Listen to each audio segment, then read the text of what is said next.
Hello. Thanks so much for joining me today to talk about HR assessments.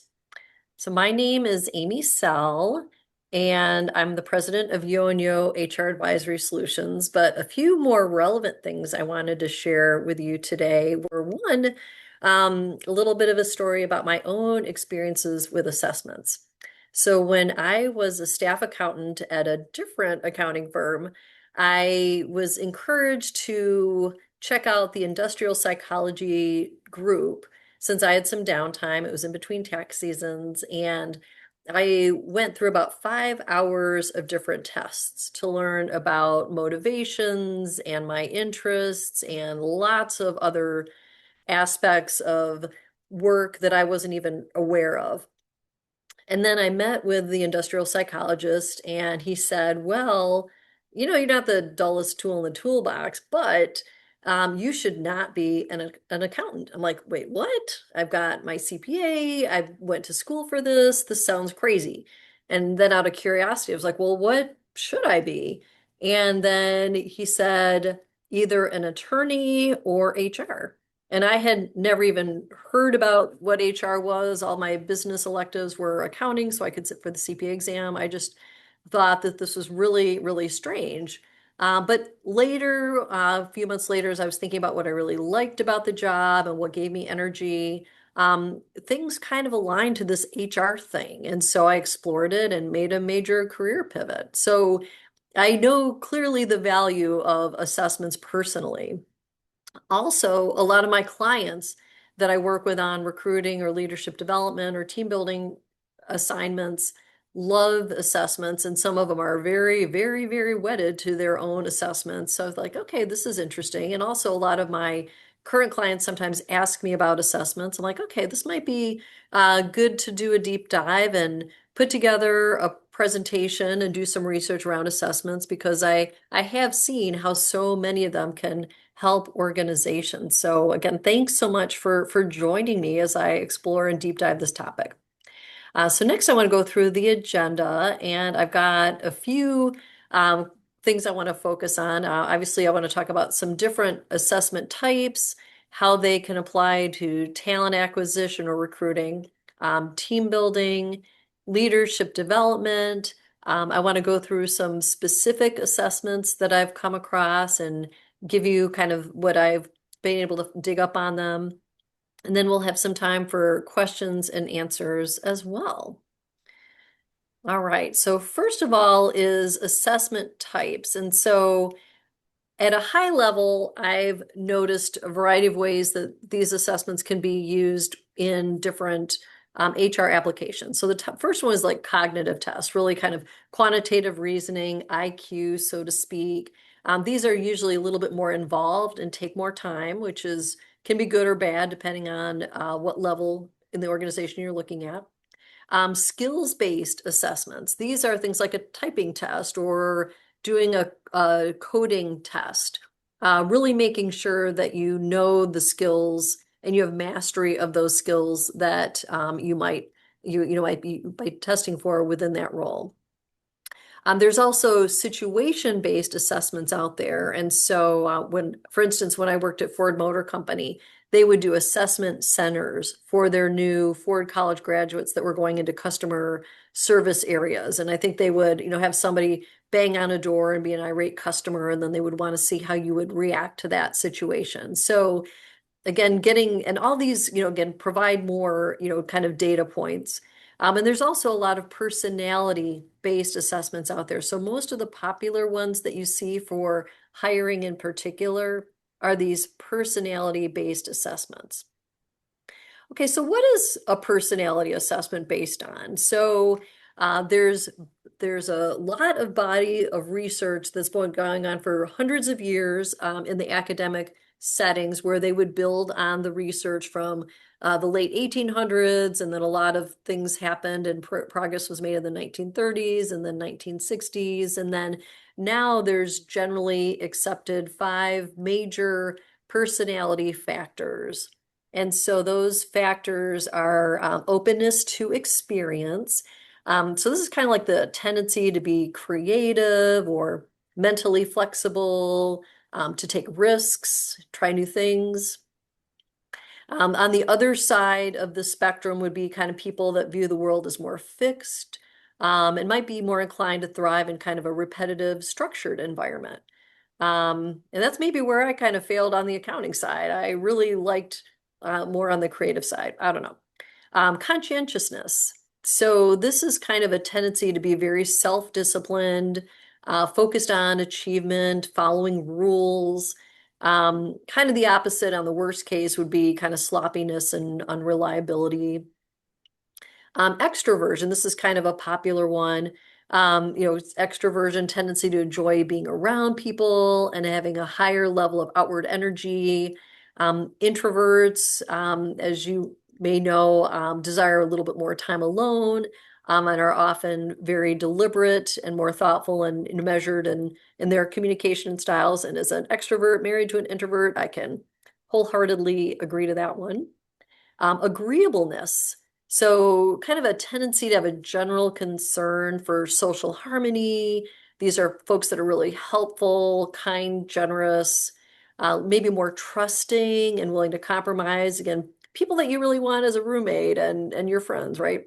On the other side of the spectrum could be people that are a little bit more focused on their own self-interest above social harmony, and also might be more skeptical or less trusting of other people. And then last but not least is neuroticism, which is the tendency to have strong negative emotions. It's also kind of referenced around emotional instability, where on the opposite side of this is emotional stability, a stronger resilience to stress and change. Sometimes in the work setting, this could be, pessimistic versus optimistic. Kind of the poster child of this would be like Debbie Downer, right? Everything's always falling apart. So again, many of these assessments that are out there are based at least in some part of these generally accepted approach to personality factors that don't change that much over time. So even if you get older, if you're in different environments, generally these things are more fixed than others. All right, so let's look at how they apply to talent acquisition. So, so my view of talent acquisition, I do a lot of recruiting, is to identify someone and understand them as well as their fit within that job. And it's kind of like a puzzle, right? You want a big picture and the resume, the interview, the reference checks and assessment, there are different pieces of that puzzle. And anytime you can add another piece of that to that puzzle, it can be really helpful so that you get a better picture about if this is going to be a good fit for, the organization and the individual. It's also very helpful and to reduce bias because in the interview process, it's really easy to say, oh my gosh, this is a sorority sister, a fraternity brother of mine, and we have so much in common, and we laugh at each other's jokes, and this must mean they must be a great fit for the role. And sometimes it's good to have, again, an objective aspect in that that's uniformly applied to, again, help you reduce bias as well as give you that puzzle piece. And ideally, you want these assessments to be very specific to your organization and culture, and to also be specific to the position. Because again, somebody that's very skeptical, that can be a great quality in as like a internal auditor. You want somebody that's really skeptical and doesn't trust anybody, right? They want to be looking for things that are going wrong. But you might not want that for maybe your front door receptionist or somebody. You want somebody really kind and friendly. I don't know. So just some examples out there, but making sure that, again, they are specific to that environment, culture, and position can really then make that assessment be that much more effective and targeted for your organization. All right, next I want to talk a little bit about team building assessments. So team building just encompasses so much, right? It's getting along with others, it's communicating effectively, it's resolving conflict, it's building trust, right? That forming, norming, storming, performing kind of continuum is out there for a reason, where you have to go through some storms to get to the norms and to be able to work effectively. And so some of these assessments can kind of help accelerate that process, and be a very proactive tool, especially before things start kind of, start having falling apart or having some issues. So a key part of team building and relationship building in general is that self-awareness, really understanding how you tick. And some people are very self-aware and some people not so much, right? And so an assessment can help see those blind spots or get an understanding of what their particular traits are in different areas. And then once you understand yourself, then you'll often realize, wow, people are different. I'm an extrovert, somebody else is an introvert. Now I understand that, maybe we're not trying to be difficult, we're just different, which I think is a big component around team building. And, instead of really thinking, we don't get along because they're out to get me or they're trying to sabotage this project, maybe it's just I don't understand their language and they don't understand mine. And language is that key, right? If you are using DISC, for instance, and you can say, well, I'm a D, and this is why I because sometimes have issues with I's, it gives you that language. One of my favorite language stories was from a client where they had very intentionally done a lot with internal language. So if somebody said something that may offended them a little bit, they would say, ouch. And, it was a very clear, okay, if this happens, you say ouch, then you can have that discussion, resolve it, and move on. And if you realize you said something inappropriate or weren't as thoughtful as you could be, you'd say oops. And so they oops or ouch was their kind of language. But developing a language within teams to help with that communication and conflict issues that always come up is just, I think, very, very helpful.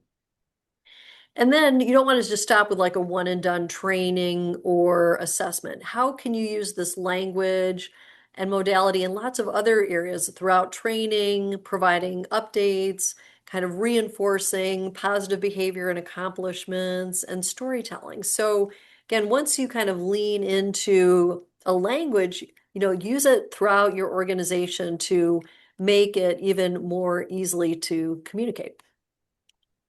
Right. Next, I want to talk a little bit about career and leadership development. And again, a big part of career and leadership development is number one around self-awareness. What are your strengths? What are your weaknesses? What are your motivations? What's your decision-making style, leadership style, communication style, all the different styles, right? And then once you have a good understanding of yourself, like I did after going through all these tests back in my 20s, then you can get a better sense of what do I do next? Do I lean into my strengths or do I try to mitigate some of my weaknesses because they're really limiting and holding me back? So again, the decision for everybody is going to be a little differently, but I love a quote that I heard from someone about 30 years ago where the secret to success in life is understanding what you're bad at and not doing it, which I thought was great, and I've heard that from a lot of other career coaches where, the effort that you could spend putting, kind of tweaking a weakness versus just accelerating your strengths, it's a lot easier and you can be much more successful going that approach. All right. So next I want to talk a little bit about some of the specific assessments out there. And many of these assessments can be used in lots of different ways. They can be used for team building and for leadership development. In fact, many of the organizations that have created these assessments want you to use them for everything and do pricing based on an enterprise model to encourage you to do so. So first one is Hogan, and kind of when I was doing my research, it's kind of viewed as like the gold standard for recruiting and leadership development. Decades of validation and work has gone into these instruments. It's very good at assessing when people will be at their best, as well as when they are likely to derail, which again is great to know if you're really serious about leadership development and you want to put somebody in a position to be successful, or if you're giving them a stretch assignment to prepare them for another move, you understand where they might need some additional supports or a safety net. There are some great consultants out there that specialize in Hogan. You do need to go through a trained and certified consultant. In general, Hogan is one of the more expensive options out there, but you can get an individual assessment for a leader, under $1,000. Caliper Ontology. This is Ontology acquired Caliper. This is one of my favorites and one of the first that I was introduced to from a client who swore by it. I like Caliper. It takes about an hour, so you're not going to want to put every candidate through it because it does contain the cognitive, quantitative reasoning component, so it's fairly rigorous. You can do it though for a couple $100, and it is matched to different jobs. So the sales profile is very different than the CEO profile, which is very different from the CFO profile. So for job specific ones, I think that's a good one.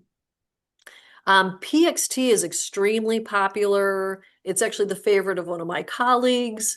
We actually went head to head on some candidates for a leadership development one client using both Caliper and PXT, and they were both very similar. PXT has some great reports. You do need to go through a consultant or get an enterprise level plan for that one, but there's different providers out there, and they can, again, if you want to use it for coaching and development, it's a great resource. Predictive Index is one of the most popular assessments out there. It's where you see some words and you kind of click on the words and phrases that you most connect with. It doesn't take much time to do, maybe 5 or 10 minutes. I think I did it like 5 minutes when I was doing research for this assessment. The results, though, are kind of general, like you're kind of a nice person who is comfortable in a variety of different environments. It wasn't as specific as I would have liked, but it's very easy to do. And especially if you're hiring at a large scale and you know that certain personality traits and types do or don't fit in that environment, it's a great one to use. It does have a pretty high price level at a organization-wide enterprise level. So you're going to want to be doing a fair amount of hiring probably for it. But if you are, it's going to really streamline that process. Test Gorilla was one that I came across recently, and this has a lot of skill-based tests and all things from accounting, a lot to others. Accounting was the one I was actually looking for when I came across it. So if you're looking to do a lot of different skills tests and a lot of different, kind of applications and needs, this might be a really good one. It's, kind of a newer high-tech company. They're going to have some safeguards built in there for people who like to cheat on these things. So I would definitely check it out. Enterprise pricing starts probably around 3,000. Criteria Corp is a very popular kind of mid-market provider with pricing starting around $1,200 per year per the internet. And it covers all the bases in terms of cognitive, personality, and et cetera, that want to have kind of a comprehensive, trusted talent assessment toolkit. Sales Index was recommended to me by a consultant. And sales is an extra special beast because hiring the wrong salesperson can be very difficult because you're not going to know usually if they're good or bad because of the length of a sales cycle for maybe 6 months to a year. So it's a big investment, and obviously driving your revenue is a huge risk factor. So if you can de-risk the sales hiring cycle of anything, I would encourage you to do it. So check that one out, or others again if you are hiring any salespeople in your near future. All right. Shifting gears a little bit, I want to talk a bit about team building assessments and some of the areas that I see differences in terms of where team conflict can come up. So this is just kind of my kind of deeper dive into people are different, right? And they're not difficult, but they are different. And I've seen in my work and on the teams I've been on, a few different areas where this kind of crops up. And one is around kind of task versus people. Some people like to get stuff done. Other people want people to be happy all the time. And sometimes it's hard to have both. Innovation and structure, right? Some people, we could do this, we could do that, we could do all these things, we could chase all these purple squirrels. And then somebody else is like, no, we got to follow the structure and the process. And I hate coming behind you and having to clean up all your messes and redo everything and create all these SOPs if you're not following the rules and process. Another one that I've seen, especially with some of my children, is kind of the planners versus the in the moment people. So planners like to prepare and like to have checklists and like to know what they're going to be doing and prepare and strategize and put together a project plan. And then there's other people that like cannot plan their way out of a paper bag, but they are amazing in the moment. They handle situations, they adapt really quickly, they can pivot on a dime. Think of your nurses or teachers or air traffic controllers or surgeons that really, need to be on when they're on. But then it's easier too for them to disconnect from work because they aren't thinking about it constantly. Then there's rule followers and rule challengers, right? You've got people that are very disciplined and have to do everything by the book. And then you have other people like, well, that's a stupid rule. Why are we doing it like that way? Or speed limits are just guidelines, right? There's people that often kind of are on a spectrum there. Conflict styles. This can be where there's again a huge range. Some people avoid it, some people lean into it and thrive fighting. People compromise, collaborate, a wide range of conflict styles that present in a team. And then there's a wide range of communication styles, right? There's extroverts, there's introverts, there's people that are very direct and maybe aggressive. But then there's people that are that nice balance of assertiveness, so you know what they're saying, they're being very clear, but they're getting their point across. Then there's people that are very unassertive and won't make it clear when they have needs that need to be met. And then there's always our favorite, right? The passive aggressive people, where just a little bit of snark and sarcasm can keep things a little bit more entertaining, shall we say. So a lot of these different kind of team building tools that I'm going to talk about next are built to help with getting at some of these different areas. So the first one that I'm going to put out there is 16 personalities. So this is based on Myers-Briggs, and it's free. There's a free platform. It's a nice freemium one where you can take it. They've got some nice, kind of words for each of the different 16 personalities. And again, for those that aren't as familiar with Myers-Briggs, the dimensions that they do are extroversion versus introversion. We talked about that. Do you get energy from being with others or being alone? Sensing versus intuition. Do you prefer to get your information from facts or possibilities? Thinking versus feeling. Do you like to make your decisions based on data and logic or values and people? Judging versus perceiving. Do you prefer structure or spontaneity? So 16 personality is a great one to use if you're on a budget and want to get some, initial self-awareness and team building in there. DISC is probably the most popular one that I see out there. You can do an assessment for around $30 to $40 per person. It's very, I think, easy to understand. DISC stands for dominance, competitive and results oriented. Influence, what's your level of being outgoing and relationship oriented, steady, kind of patient and team oriented, and conscientious, kind of very precise and detail oriented, which is again why I'm not in accounting. My C score was pretty low, I'm sure. So again, this one, very common. A lot of organizations use it, so you might have employees that come into your organizations that are familiar with it, and it's not too expensive. Enneagram is a favorite of a good friend of mine who is a coach, and it gives you 9 different profiles based on their motivations, which the kind of premise is that these motivations that you have are often unconscious. So, they can kind of creep up or insert themselves in different ways. They also stress that each profile kind of has a good side and a bad side. Are you going to be drawn to the good of that profile or the bad? And then the 9 drivers and types are to be a reformer, to be good, helper, to be needed. Achiever wants to be successful. An individualist wants to be authentic. An investigator wants to master knowledge. A loyalist wants to be secure. An enthusiast wants to be happy. A challenger wants to be independent. A peacemaker wants to have harmony as well. And pricing very reasonable. Looks like it's around $10 to $20 per person. I put the four tendencies on here because I recently read this book by Gretchen Rubin, and I found it pretty interesting. The dimensions that she uses are how people respond to inner expectations and outer expectations. It's fairly simple, but this is where you get the rule followers versus the non-rule followers.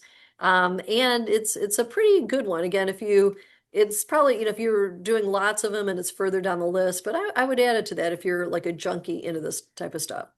And then Belbin, I came across this one recently. A client had used it and was assessing candidates on it for team contribution roles and work preferences. And it appears to be about $100 per person. All right, next up is career development. And so all of these assessments can be used for career development. Again, some of them really focus on it. But the one I wanted to add in addition was Strengths Finder. So this is the book by Gallup that was popularized maybe 10 years or so. And it has things like Woo and Achiever. And there's, I think, like 35 different criteria, strengths. And if you do, I think the lower price version, it'll tell you your top five. The higher price version tells you where you are in all of them. And so this one I think can be a little tricky for language within an organization because there's like 35 different ones and it's hard to remember what they are versus some of these, disc where there's four and people are all, on the spectrum on them somewhere.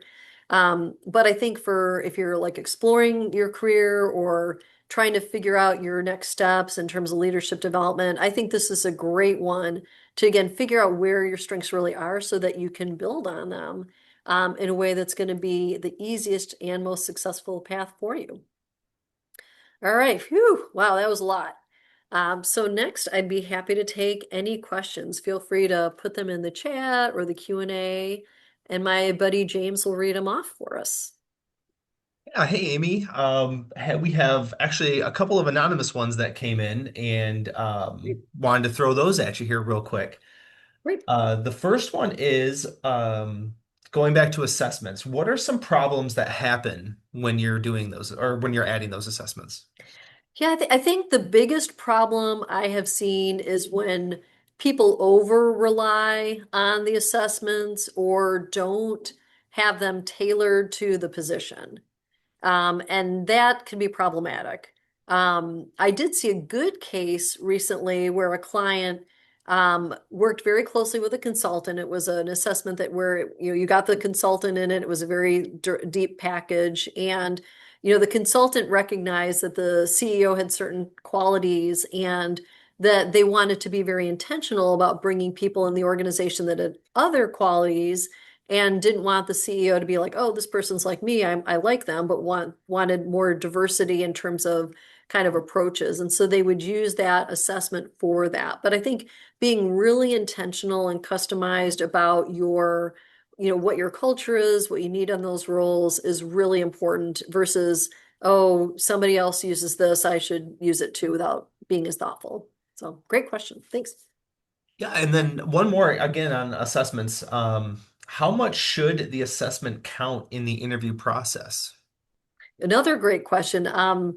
One of the assessment companies, when I was researching, made it really clear that it should only be about 1/3 of the total weight that you put on it. And for me, sometimes I would say that's about right. I mean, for me, I find it's really helpful to dive in. Like when I'm doing a recruiting engagement, I like to have a clear criteria rubric or list of qualities that I'm looking for. And if I find like the assessment says that somebody might be on the low side of one of those qualities, that's a good trigger for me to dive into those more in the reference checking or ask some follow-up questions or maybe look at an assessment. So, but yeah, you don't want to over rely on those. I agree. Awesome. Those are the only ones we have so far, unless anybody else wants to add a few more. That's what we got. All right. Well, I'll wait an awkward couple more seconds and thank everyone so much for joining me. If you have any other questions that come to mind or want to send me a follow-up email for more details on anything, happy to hear from you. Always love feedback, and it's a pleasure spending some time with you today.